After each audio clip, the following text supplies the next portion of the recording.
तुम्ही सुद्धा विचार करत आहात का क्रिस्पी गोल्डन आणि मस्त असे चमचमीत फ्रेंच फ्राईज बनवायचे? तर हा व्हिडिओ शेवटपर्यंत नक्की बघा.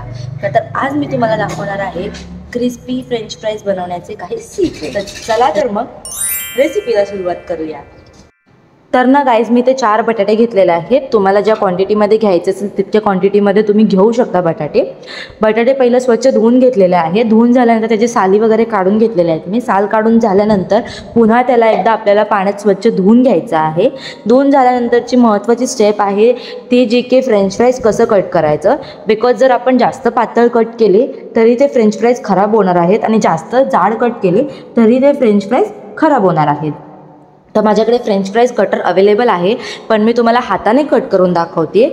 बिकॉज सगळ्यांच्या घरी अवेलेबल असेल असं गरजेचं नाही आहे. मी तुम्हाला कटरनेही कट करून दाखवणार आहे. तुम्ही बघू शकता जास्तही पातळ मी कट केलेले नाही आहेत आणि जास्तही जाड मी कट केलेले नाहीत.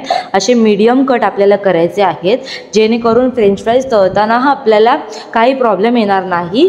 आणि हे तुम्ही बघू शकता की फ्रेंच फ्राईज मी कटरनेही कट करून दाखवते. कटरने पण किती छान कट झालेले आहेत आणि कटरचा आणि हाताचं असं म्हणजे काही डिफरन्स दिसून येत नाही आहे. असं वाटत नाही की दोन्ही मिक्स करून टाकलेले आहेत आपण. सो असे मीडियम कट करायचे आहेत. महत्त्वाची स्टेप आता ही की तुम्हाला फ्रीजमधलं थंड पाणी घ्यायचं आहे आणि त्याला 10 मिनटं कमीत कमी फ्रेंच फ्राईजला त्यात भिजवायचं आहे, जेणेकरून त्याचा सगळा स्टार्च जो असतो तो निघून जातो. स्टार्च निघणं खूप महत्त्वाचं असतं, बिकॉज त्याच्याने फ्रेंच फ्राईज आपण जेव्हा तळतो तेव्हा खूप जास्त क्रिस्पी होतात. ते मी तुम्हाला एंडिंगमध्ये नक्कीच दाखवणार आहे की किती छान त्याचा आवाज येतो. असे बटाटे 10 मिनटं बॉईल करून घ्यायचे आहेत पाण्यात. कम्प्लिटली 10 मिनटं, 10 मिनटाच्या वरही नाही आणि खालीही नाही. बॉईल करून झाल्यानंतर मग तुम्हाला असे पाण्यातनं काढून त्याला व्यवस्थित पूर्ण थंड होऊन द्यायचं आहे. का तर आपल्याला 2 स्टेपमध्ये हे फ्रेंच फ्राईज तळायचे आहेत आणि ते दोन्ही स्टेप खूप खूप खूप जास्त इम्पॉर्टंट आहेत, जे की तुम्ही मिस आउट करू नका. पहिल्या स्टेपमध्ये आपल्याला 45 सेकंड हे फ्रेंच फ्राईज तळून घ्यायचे आहेत आणि दुसऱ्या स्टेपमध्ये लो फ्लेममध्ये कमीत कमी 10 मिनटं आपल्याला तळून घ्यायचे आहेत ते फ्रेंच फ्राईज तळायची पद्धत ही खूप जास्त इम्पॉर्टंट आहे, जेणेकरून जर तुम्ही चुकीच्या पद्धतीने तळलं तर ते फ्रेंच फ्राईज खराब बनतील आणि जर तुम्ही व्यवस्थित तळलं तर ते फ्रेंच फ्राईज खूप जास्त क्रिस्पी आणि चांगले बनतील. तर फ्रेंच फ्राईज आपल्याला असे तळून घ्यायचे आहेत 45 सेकंड एकदम हाय हीट ऑइलमध्ये, एकदम हाय फ्लेममध्ये, लो फ्लेममध्ये नाही, हाय फ्लेममध्ये तळून घ्यायचे आहेत.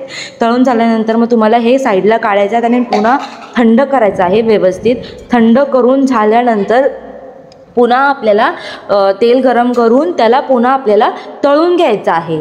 तर आता तुम्ही बघू शकता मी पुन्हा थंड झालेले फ्रेंच फ्राईज तळणार आहे.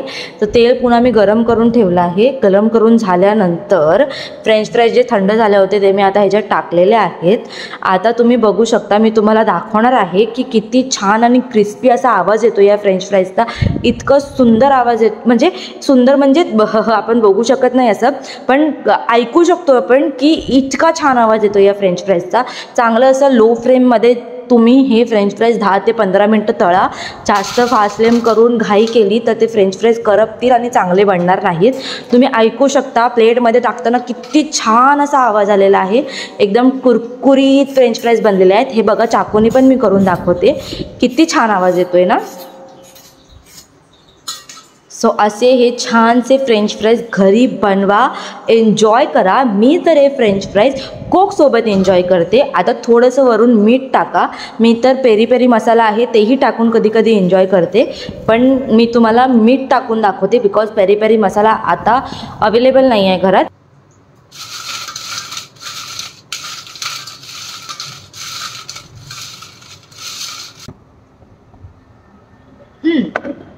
तर ही होती माझ्या घरची सिक्रेट फ्रेंच फ्राईजची रेसिपी. जर तुम्हाला व्हिडिओ आवडली असेल तर लाईक करा, शेअर करा आणि सबस्क्राईब करायला विसरू नका. का तर लवकरच मी अजून अशी खूप सारे छान छान रेसिपीजचे व्हिडिओ आणणार आहे. Thank you for watching. Bye bye. Love you all.